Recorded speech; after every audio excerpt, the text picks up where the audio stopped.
तर आम आदमी पक्षाच्या राज्यसभेतील 10 पैकी 7 खासदारांनी भाजपात प्रवेश केला। पक्षाचे खासदार फुटल्यामुळे कार्यकर्त्यांमध्ये मोठी नाराजी आहे। खासदार राघव चड्डांच्या मुंबईतल्या खार पश्चिम परिसरातल्या घराबाहेर आपच्या कार्यकर्त्यांनी आंदोलन केलं। काही आंदोलकांना खार पोलिसांनी ताब्यात घेतलंय।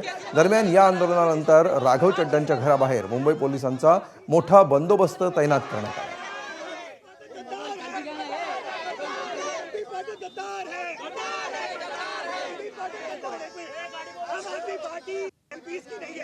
आम आदमी पार्टी यहाँ के एक कार्यकर्ता की है जिन्होंने खून पसीना किया है। तर खासदार राघव चड्ढा यांच्यासह आपच्या इतर खासदारांनी भाजपात प्रवेश केल्यावर ठाकरे सेनेचे खासदार संजय राऊत यांनी निशाणा साधलाय। हे ऑपरेशन लोटस वगैरे काही नाही, असे प्रत्येक पक्षामध्ये पळपुटे असतात। आमच्याकडेही 40 जण गेले असं राऊत म्हणाले। त्यावर भाजपचे मुख्य प्रवक्ते नवनाथ बन यांनी पलटवार केलाय।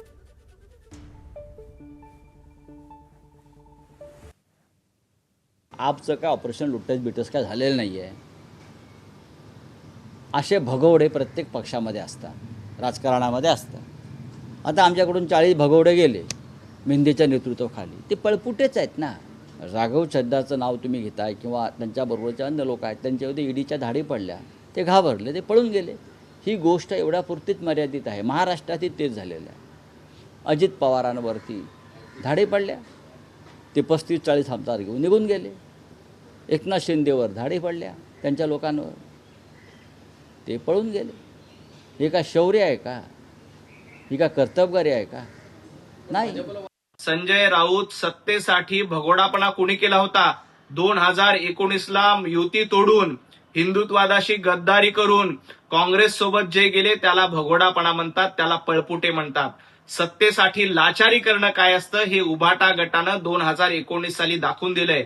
आणि तुम्ही अशा पद्धतीनं अजितदादांचा, एकनाथजी शिंदे यांचा भगोडा म्हणून उल्लेख करतायत। हे भगोडे नाहीत, हे गद्दार नाहीत, तर खुद्दार आहेत।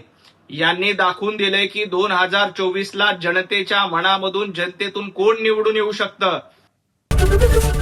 एबीपी माझा, उघडा डोळे बघा नीट।